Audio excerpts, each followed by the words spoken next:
right now. All right, so welcome y'all. My name is Justin Carter. I'm a project associate for the Center for Rural Affairs. If you're not familiar with the center, we're a little nonprofit. We're located in Lyons, Nebraska, which is in Northeast Nebraska. We do a wide variety of things, small business lending to businesses in rural communities, rural policy work, and also grassroots food and farm work. And one of those big things in our food and farm work is farm to school. And we have a project that we're partnered up with UNL Extension on called Greenhouse to Cafeteria, where we're assisting schools across the state revamp their greenhouse programs for food production. And this series is a part of that project. From now until the end of this semester, until early December, we'll be offering some monthly workshops on greenhouse and just school growing related topics that can assist the cafeteria, can assist ag instructors, things like that. And I'm going to go ahead and welcome some folks in, introduce a few folks. We have with us John Porter today from UNL Extension. John, would you like to introduce yourself? Sure. I'm John Porter. I'm the Urban Agriculture Extension Educator. I'm located in Omaha.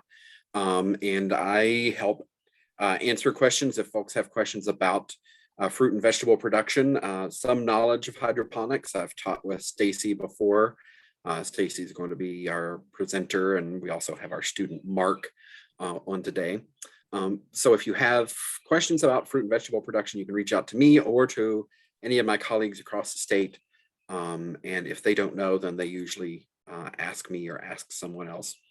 And I'm just glad to be here and help out. And we do have some resources. We've been trying to do like a Slack channel for teachers to communicate and share. I don't know, we haven't had a lot of activity on there, so we'll see if folks are interested in that. But otherwise, I will turn it back either to Justin, or are we just going to turn it right over to Stacy and Mark? Yeah, I think we should go right over to Stacy and Mark. Give them a chance to introduce themselves. All right. Well, I'm Stacy Adams, and I'm an associate professor of practice at UNL in agronomy and horticulture. My passion actually is in plant production and greenhouse operations and management, and I fell into getting my degrees just because I kept exploring more. So, kind of the non-typical professor, if you will. I did manage greenhouses for over 24 years, so. Variety of aspects of greenhouses, but Nebraska is not a big greenhouse operation state. So where greenhouses actually come into play, an important role is especially in secondary education and for research people, as well as the potential for offering protected, especially crop production, such as what you guys will be doing with growing some produce. What makes us different from traditional agronomy is we're not vast production, but we're producing specially fresh consumable items. So when we produce stuff, it needs to be food safe.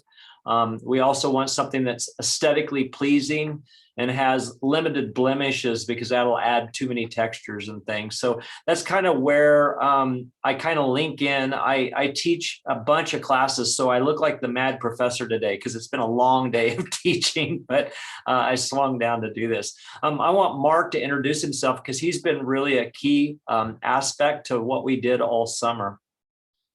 Yeah, hi everyone. My name is Mark. I am originally from Rwanda, so I came here for college. I'm a senior in integrated science. So this summer I worked with Stacy and John and for my internship, and we built different hydroponic systems. And that's because I was already interested in hydroponics when I got here in the US and general controlled environment agriculture, and that's the area I want to continue exploring. So we built different systems. Maybe Stacy will show you like some of them, I don't know, or I can, I'm at the greenhouse actually, and if we have time, I can just show you around what we have. I'll have Mark do a quick show around afterwards, because the presentation I have for you today is framing the importance of hydroponics and how it can be used. So, Justin, are we ready to go forward? Yep, we're ready to go. And you should have screen sharing abilities. Yeah, I see that. So bear with me. I'm going to pop over to this presentation. All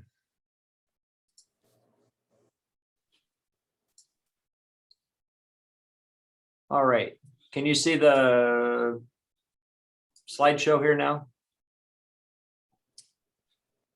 Yeah, it looks like you're not in present mode yet, but okay, there you go. All right, so this was a presentation I put together for the summer for some people that had limited knowledge on hydroponics. So you all are coming from different backgrounds. So I thought maybe I would just kind of introduce it. So basically, I just want you to gain an understanding of how plants grow in hydroponics and what the potential is for self-sufficiency and addressing fresh food needs for the future. So even in Nebraska, with our large amount of land that we have problems with moving fresh produce from grower to wholesaler and getting it distributed to our rural audience. So there's an opportunity that exists here. So these are the main topics that I'm going to have here today.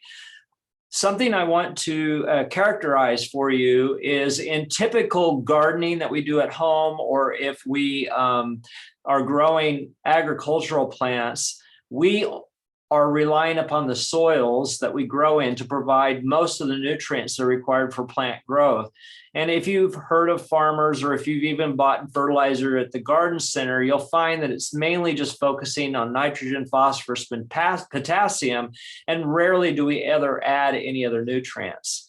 When we move to hydroponics, we're eliminating soil entirely. So we have 17 plant nutrients that we've got to provide in some way or another. The cool thing is plants literally grow out of thin air. So we just need to provide them water and carbon dioxide.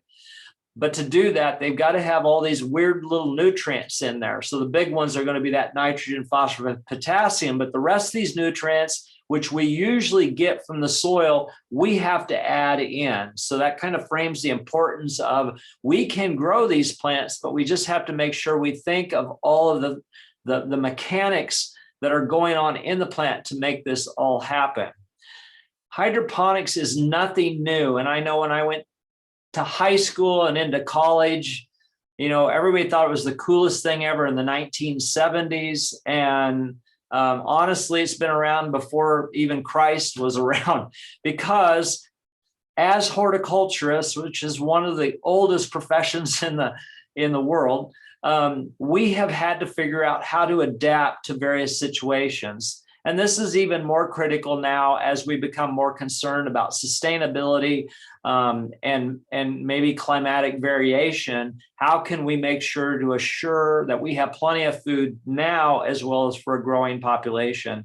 So you can see various ways these were done. I've been to China, and you can see this on the right here, where they have these basically thatch beds that they've made that are with compost, and they can grow plants in them. You can see the Aztecs on the upper left there.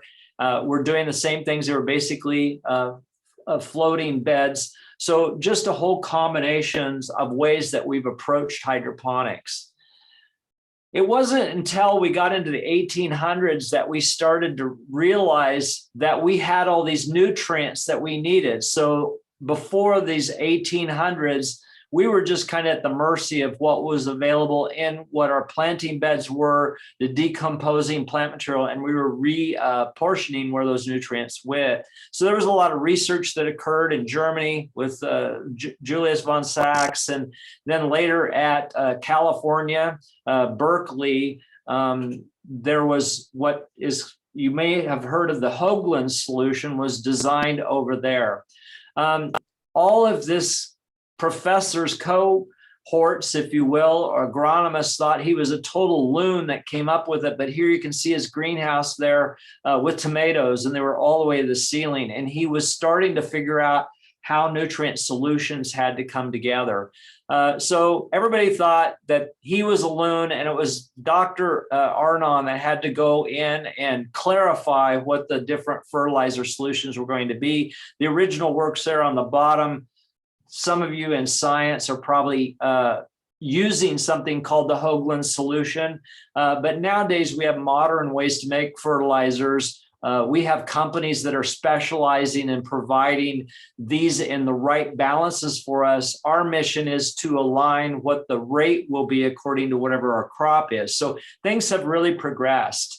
In the 1950s, 40s, World War II, Korean conflict, our US government was using it overseas, because you have to remember it took ships 2 or 3 weeks to get from the United States over to where these war stages were at. So they used hydroponics because they had to grow fresh produce for the troops. And so this was going on even in the government long ago. Okay, I think I'm hung up. This is not a good thing. There we go.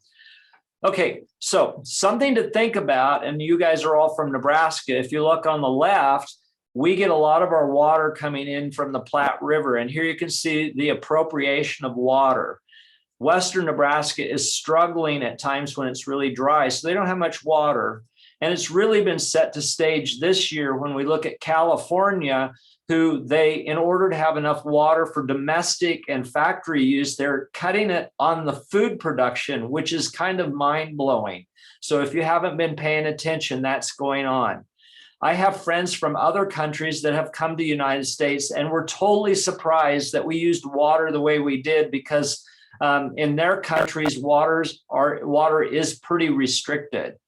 If you look on the graphic on the right, you can see Nebraska is sitting right on the Ogallala Aquifer. I mean, look at us compared to the rest of the country. So we have this amazing reservoir of water underneath of us. And we are using, I just read in the paper this last weekend that Iowa, 40% of the corn that they're growing goes right into making ethanol. So this is not going into food, but it's going into filling our cars with gasoline.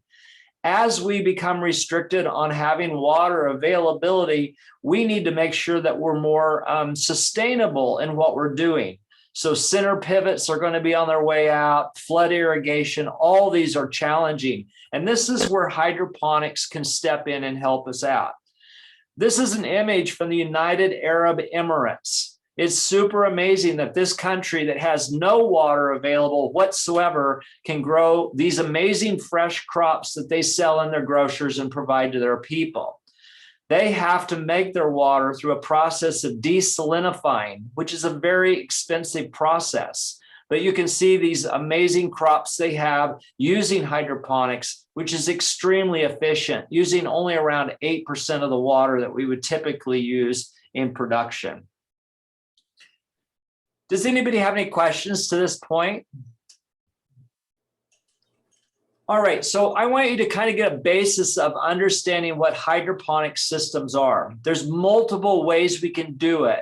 And you have probably seen videos on YouTube and maybe just different books and things, and you can get overwhelmed on the different systems.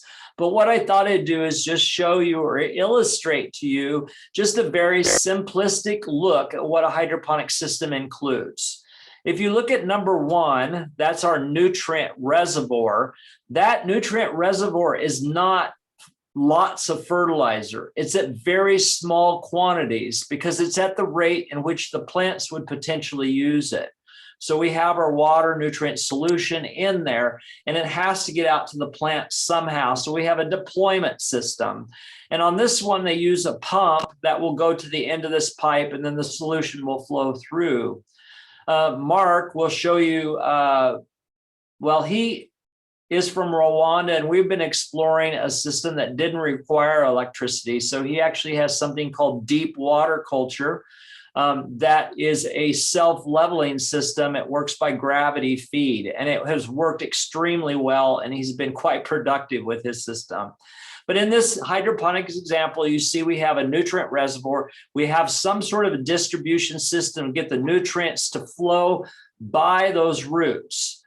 And then we have to have a platform, and the plants in typical hydroponics would be floating in water, but sometimes we use something called substrate. So this is a product that's inert, and it could be like expanded clay pellets. It could be gravel. It could be perlite. And these do not provide any nutrients of their own, but they provide a root interface that our plants can set the roots in and be able to draw up the water nutrient solution they need. And then we have a recovery system that would go back and recycle. This particular system that I show here is actually what we call closed hydroponics. And that one means that it's closed and recycling itself. The one Mark has, which is deep water culture, also known as DWC, is also a closed system. But sometimes we don't want a closed system, especially when we don't have high quality equipment to use. We might use something called an open system. And that's very much to like watering plants in a greenhouse, where you have a dripper system goes out, and it's important for us to use timers that will only irrigate maybe 1 or 2 minutes. So we have the solution go in, but we don't lose any from outside of the container. Let's look at some of the different types of systems. I've been kind of popping off different things. Mark is using deep water culture. I have NutriFilm Technique, also known as NFT. I talked about substrate systems. That means that we're growing it like in a gravel or sand.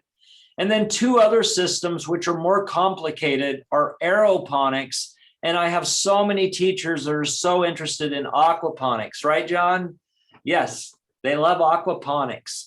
And aquaponics is considered to be an organic production system where we're not adding formulated chemical fertilizers, but we're actually using natural excretion, if you will, from fish. So that's actually a hybrid system, and we'll talk about that here in a minute. The NutriFilm Technique, which you can see illustrated on your left, has that tank, as I said, on the bottom, which has our nutrient enriched water. We have a distribution tank, and you'll notice that the growing tray, or gutter is what it's called, allows the solution to come in to the left. And then we have a slight drop. The one we're using in our teaching greenhouses at University of Nebraska is 12 feet long, and we have a 2-inch drop from left to right. The system you see in front of you is in Denver, Colorado, at a company that was called the Grow House, and it was a nonprofit growing facility for the community that lived around it. It's a Hispanic community that was had moved in there. It was low rent housing, but the soils were all totally contaminated with lead. And this is not very different from what North Omaha might have, is lead contaminated soils. What they did was they capped the soil, they put a greenhouse in it, and they're growing bib lettuce. And this is through NFT. So the solution leaves down the trough this side and flows to the far end of the greenhouse. This is a 6-week production cycle, which is quite rapid for typical plant production systems. Overhead, you see some tomatoes. Those are like the little cherry tomatoes that you like to buy at the store too. So it's kind of a neat system. Substrate systems do not use a thin film like I just showed you, but we have some sort of a product that the roots have to go into. On the left, we have something called Dutch buckets or Beto buckets. You'll see that these are about a 2-gallon container. They're filled with perlite, which is a readily available product. These are eggplants that you can see there on the left, and they'll grow them and train them on a single cordon. So we have some sort of a training rope and some clips that will hold it. Once again, we have a nutrient solution being made elsewhere, and then it's on a timer. We'll be supplying nutrient solution to each of these Dutch buckets. For example, when the plants are first planted, we only irrigate them 1 or 2 times a day, probably no more than 2 or 3 minutes, very short. Any effluent, so too much solution, will actually drop through the bottom of the bucket. You can see the bucket is straddling a pipe. And they have a drain tube that goes from the bucket into the pipe, and then the pipe flows back to the stock reservoir. So you can see it's totally closed. We don't have any water on the ground. We do have to train the plants. We can do it for tomatoes, peppers, eggplant, just a variety of things, cucumbers, any of those things. On the right, you can see some strawberries are grown in something called pillow culture. Pillar culture is where we use plant bags. You can buy them pre-made or you can make your own. and you load that with perlite or a perlite vermiculite inert product. If you're really good at this system, you just plant the plants in the top of the pillow and you don't cut any holes in the side of it, and you dose in how much water you think you need. And it takes a lot of monitoring, but it can be done. I'm a very busy person, and I'm sure my teachers are too. So we can potentially flood the system if we're not paying attention. So what a lot of growers will do is they cut slits, about 6 of them, 3 on each side of these pillows. These pillows are about 10 feet, or not 10 feet. They're 10 inches wide and 4 feet long. So they work pretty good. You can put them in rows, and we want to just dose on enough solution to provide what the plant needs, but not so much to saturate the roots. Here you can see pillows, or also called bag culture. This is down in Mexico. You know, it's a low technology structure. We don't have greenhouses. They're using shade cloths. The purpose of the shade, very important for high wind areas, or we could even put insect screening on it to keep the insects down so we don't have to spray pesticides. I worked on a project here several years ago with the State Department of Agriculture, and we were exploring these setups to put out in western Nebraska, well, where hail is a big problem, because anytime we have hail damage on our produce, it makes it get injuries that heal and make it really coarse, and it's not very palatable. So here you can see we can actually use hydroponics outdoors. This is an open hydroponic system in that the solution is provided to each pillow, but we don't have a capturing mechanism underneath of it. So this requires management by the individual to dose on enough, but not so much that they have it flowing in. The reason I'm showing this particular image is because you see that we can get into hydroponics very inexpensively, or we can make it quite complex. I did talk about aquaponics briefly. I'm very aware of it. I've seen it in production in multiple places, but it's a pretty complex system, especially for somebody that's a novice. The reason is you have to understand how to grow the fish, and you have to understand fish culture. So what the temperature is for the fish, stages of growth, what sicknesses look like. And then you have to come up with a feeding plan. So anybody that's interested in aquaculture, you have to learn about fish production. So what a fingerling is like, and then how much food you give it to make it bigger and bigger and bigger. In South Sioux City, Nebraska, there's a place called Cardinal Farms that did explore doing aquaponics. They had 11 monstrous fish tanks. They would start with little fish and then kind of spread them through the tanks as they aged. They would feed them with various types of grains. They would provide so much food to them that the fish would grow quickly, and they would also excrete out high levels of ammonium, basically, is what would happen. Through a series of filters, we go through biofilters and different things in order to get rid of the solid waste, and then we transfer that solution that's ammonia rich into the hydroponic system. So what we have is a hybrid of fish production and plant production. And on the bottom, you can see DFT, which is deep flow technology. So on the left is deep flow. You can see this is an aquaponic farm south of St. Louis, Missouri. They grow fish in one location, and then the solution is transferred over. It goes through these beds. These beds are 100 feet long. The solution flows gently underneath, and the plant's responsibility is to capture the ammonium, to get it up and use it to grow. Another issue is, how do we get all those additional micronutrients in without contaminating the water that would cause the fish to have heavy metals in it? So it's a careful balance of providing the right environment for fish production, but yet providing all the nutrients we need in order to grow the plants. So this is a great exploratory activity, but I'd be very concerned with heavily investing in it until you are comfortable with that system.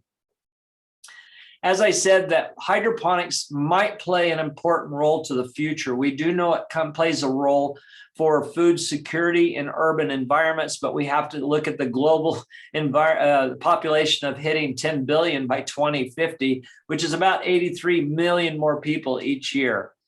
There was 124 million people that had acute food shortages by climate-related events in 2019. And 2020 was even crazier because we had COVID, and now this year we've got the droughts and all of these different issues. So you can see that hydroponics might play an important role.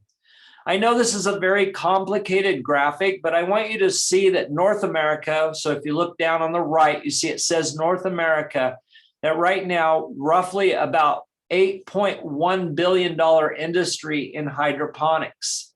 Look at the Asian Pacific area, China, Japan. Japan had the nuclear power plant that exploded there many years ago, and it totally contaminated their food production fields in the area, so they can't produce any type of plants that are consumed on those fields. So they right away went into hydroponics. Costco was here at UNL a couple of years ago, and they were discussing the challenges they were having to have enough fresh produce in Japan. They were shipping it from the United States to get it there. Now Costco has put in greenhouses on top of their buildings in Japan. They grow their own produce and they market it there, and it's food safe. The projection for hydroponics is shown on the upper right. So in 2018, you can see it was an $8.1 billion industry. It's going to be a $16 billion industry in about 5 short years. So it's important as us, as educators, that we're providing our young people knowledge on the importance of hydroponics and how it can be used effectively. And they have to think differently than commodity cropping, that they have to think about connecting food to the individual. There are opportunities for emergency food deployment. We just had one of these brought into Lincoln, Nebraska. This is one of those freight containers. I know there's one at Bryan High School over in Omaha. These are an enclosed shipping container. They're outfitted with LED lights, so you can see inside of one there on the right. The plants are grown in a vertical method in a zip grow system, so it's pretty fascinating. So we can grow a lot of produce in a small area. These were actually used for emergency food deployment in the Middle East when we had servicemen over there. They've been used in Alaska, where they have long winters. So they do have an application that can potentially be used. I've been yapping quite a bit. I just wanted to show you that one of the activities I have my students do in my introductory courses and when I work with young people is to make something I call the Lunchbox Hydroponics. And we have a new and improved version called the Shoebox Hydroponic System, which is a little larger. But here you can see, I don't have the whole thing, but if you look in the inset on the upper right, you can see these are just those little food containers or 24-ounce food containers. We use net pots, so you can see the plants down here on the bottom. Those are 6-week-old lettuce that we had the students do in class so they could explore how simple hydroponics is. It is rock wool in there, and then we have them do a little nutrient solution in there. We did a project, if you look on the upper right, we had the one on the left that didn't have recirculation adding aeration to it. The one in the middle, we had aeration, and the one on the right, we did double amount of fertilizer. And you can see the one on the left, simply done, really grew amazing plants. So if you're interested in this, I know John and I can send you off how to do this. You can use that in your school system as a school activity. We have a handout on how to do that. So I'm going to leave it at this right now. I'd be willing to answer any questions. And then if Mark has the ability to show a few things we have in the greenhouse, that would be great. Justin, have I used too much time? No, not at all. And yeah, I think we'd be really interested to see what Mark has. Okay. Yeah. Also, I don't know. Sorry, Mark, don't mean to interrupt, but does anybody have any questions at this point? Okay. Go for it, Mark. Oh, let me stop sharing. Also, if you want to see the video well, you can pin my video so that you might see a little bigger. So you click on my video and you see where it says pin the video, and you'll be able to see more. So it's a bit loud, so I will try to be real quick. Also, we've harvested our lettuce, so you will just see the seedlings. It's not great, but we'll be able to see some stuff. So I actually teach a hydroponics course this semester, and we kept some of the hydroponics going. The students have been here 3 weeks, so we removed the lettuce and now they're starting new lettuce. So today you can see the NFT system right there, and we just put baby plantlets in it. Mark, are you able to talk? Okay, so it's really loud, and so this is the tank where we mix the nutrients. And the solution will be pumped through this tube. And we will have our water through these little tubes. You see water? And so it will go feed our plants, and the rest will drain in the tank and will recirculate. So we save a lot of water. Here are our seedlings. They are very small, and it's really hot here, so they are wilting. Here's another system I like. It's the columns. So we have, it saves a lot of space, because in one plant we can have about 26, 27 plants in one column, and we have like 6 columns. You know, is that like 4 feet or something? Like 4, something like that. So it's a very small space, and you can grow a lot of plants. We have deep flow technique. So we don't have our plants in there. So we mix solution in the tank, and we use, something foam. Okay, let me show you. So yeah, you see this thing. So we put our plants in these holes, and it will float when when you have this is full of water. This will float, and we will have our plants there. And so usually you can be able to see roots, but the plants are very small. Here we have our Dutch bucket or better bucket. And we have tomatoes. So I've harvested most of them, so you can see some of good fruits. So this system is unique because in other systems, we have to check nutrients and mix nutrients and check any changes. But this one is quite unique. It's automated. So Stacy has built, like you see this thing in the numbers. So we have sensors, and you can tell us what pH and soluble salt levels, and it's like a computer system, and we mix our nutrients. There's a stock solution, and so the system will call out the nutrients that is needed. If the pH is too much, then it will suck up the acid. So this is quite fascinating, and I really love it. So here we have our bag culture. Okay. Can you see it? Okay, so this is tomatoes in our bag culture. And so we were trying to compare difference between perlite and normal potting mix, and to grow tomatoes. So this one is, Stacy talked about open and closed systems. So this one is open because once the irrigation goes through, the water will drain out, and we don't retain that water. But with the better bucket, we'll retain water in this tank, and we'll pump it to the bigger tank, and then we'll circulate. So we don't lose water. So here now it's my system. As Stacy told you about, this is a little hard. So when you don't have, this one doesn't use electricity. So here, I mix nutrients in this big tank, and by gravity, the nutrients will go in these little buckets. We can use even a small trash can. Are these like flower? I don't remember how you get them, but they are very small buckets. They're basically like a trash can. We actually get them from our floral wholesaler that we get fresh flowers in. So we actually have those buckets all linked together with a garden hose. There's a T-fitting in there, and it works by gravity. We just fill the container on the far end, and you can see the solution is maintained in each of those containers. And there's oxygenation in there. The baskets that Mark's holding is filled with that expanded clay pebbles. And then we have tomatoes. We just planted those today. Mark had a system in there. The tomatoes were 14 feet long, I think, and he tore them out last week so we could start it over again. So I think that is all. You can see the tomatoes behind Mark, how monstrous those are. Those have been going since May. And I don't know, those things must be at least 12 to 14 feet high. And then we have them stringing through the greenhouse and we train them.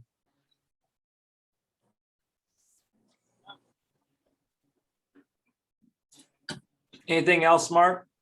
Yeah, and so these are other systems we're trying to explore. So it's like rock wool and some more perlite, and just trying to explore different systems. And they are all fed by this system that feeds the better bucket. And yeah, Mark? there's nothing fancy about them, but yeah, we have peppers, tomatoes, we had eggplants, we have some Swiss chard here.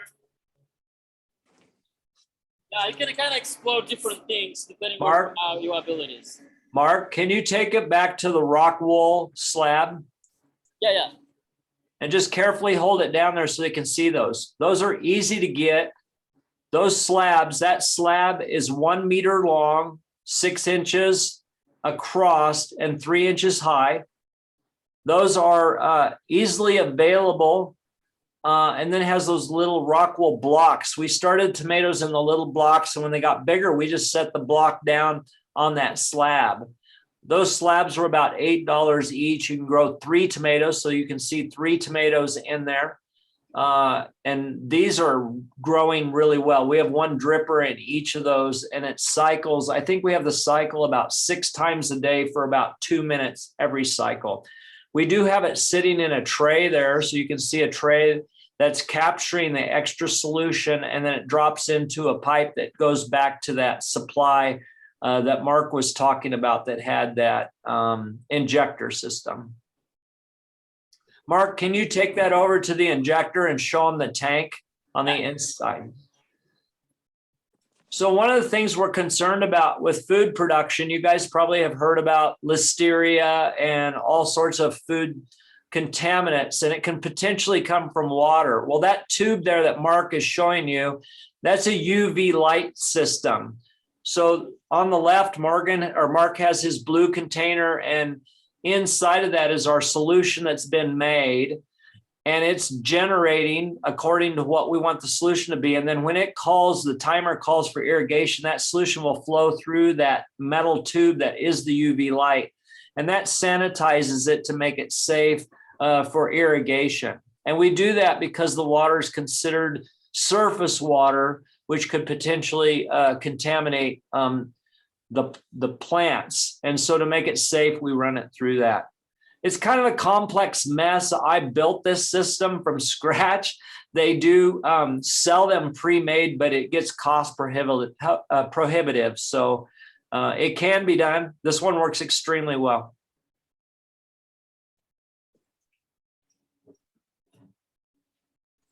I think you're good. Thank you.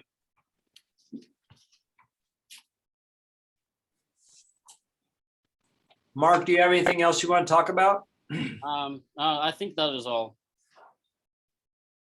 John? Do we have any questions for Stacy or for Mark? I will add that one of our topics that we're going to talk about in the future, one of the next sessions, because we're going to try to do these once a month, will be food safety. So we'll talk about general food safety if you're growing stuff to sell or for people to eat. But then we can also add in some of the information Stacy just shared about specifically to hydroponics and how you can make sure that that water is kept safe for using in especially foods that are generally consumed raw. Like there's a difference between like growing tomatoes and peppers and then lettuce and herbs that might come in direct contact with the water and also are consumed raw.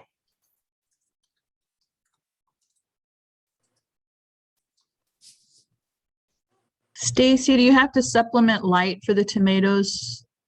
That's an excellent question. So those of us in Nebraska know that the autumnal equinox is coming up in September here, September 21st. So our day lengths are shorter than 12 hours a day. So yes, we would like to have around 14 hours of light a day, up to 16 hours of light. So we do supplement it. I use LED lighting to provide that extra. We don't run the lights all day long. We just add on to the day. So if the sun naturally is up around 7:30, then we'll have the lights come on around 4:30 in the afternoon when it's getting dusk and run it on up until like 9:30 at night. So yeah, we do add LED lighting. Anything to trick the plant into thinking the days are long. So you don't have to have a lot of light. More light is better. But if you're cost prohibitive, just having some light so that the plant won't shut its process down, because some plants will not even flower if the days are too short.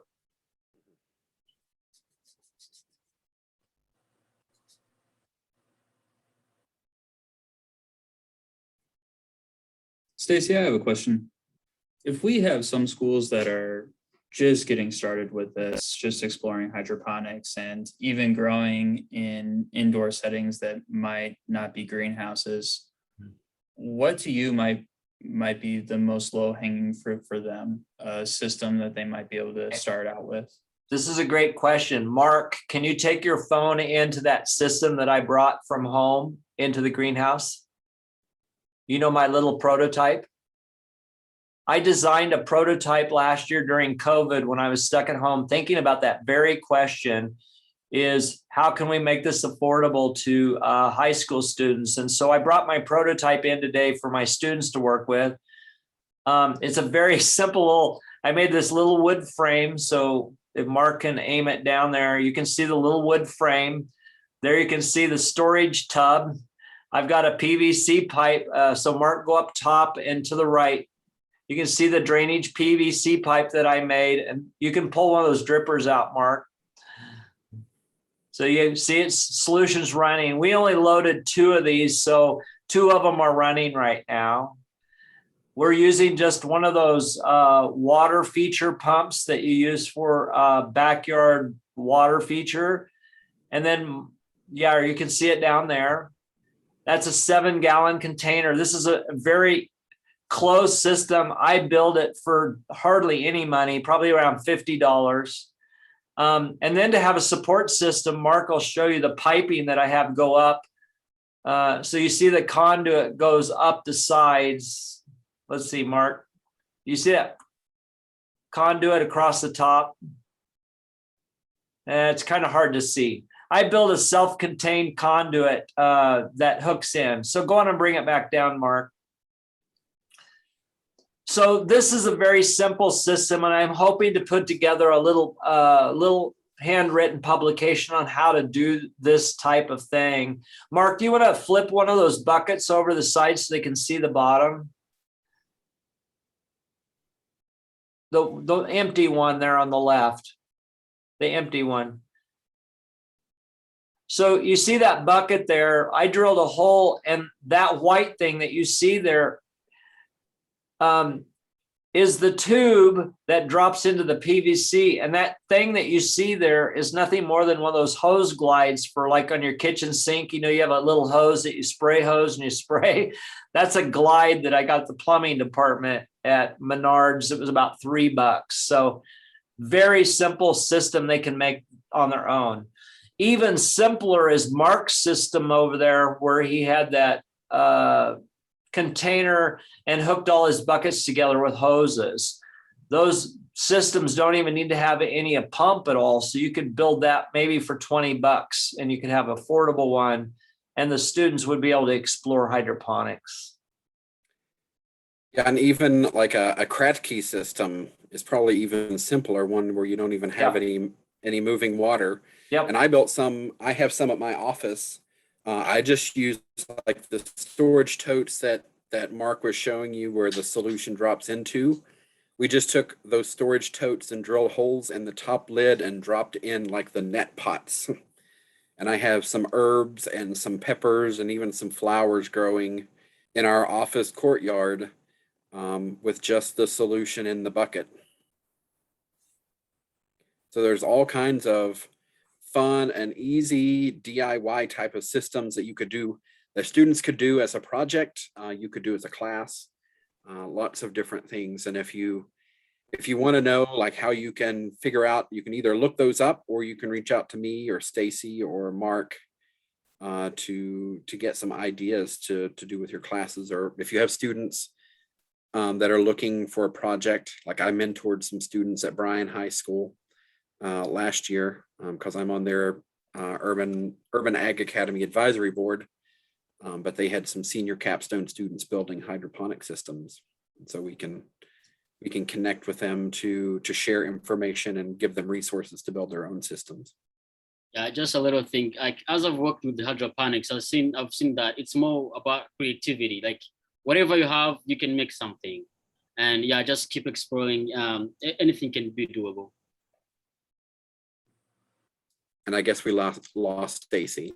Yeah, I just got a ran away. message from Stacy saying that he had to run back to class. So Okay. My students built a system.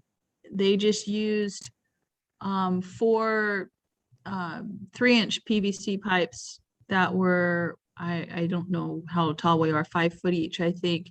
Put them on a wooden frame that was left over from a project in shop. They cut slices in the poles and used a heat gun and a pop bottle to put the neti pot holders in. And so we have these 4 vertical poles with 17 net pots on the thing.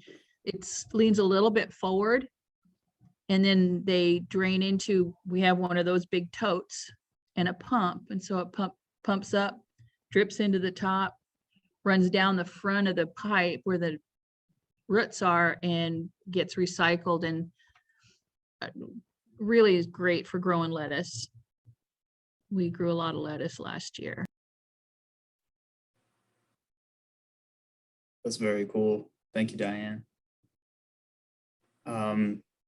Yeah, we got some people who are needing to run, so we won't keep you all too long, but thanks everybody so much for joining us. Mark, thank you for giving us a tour of the greenhouse.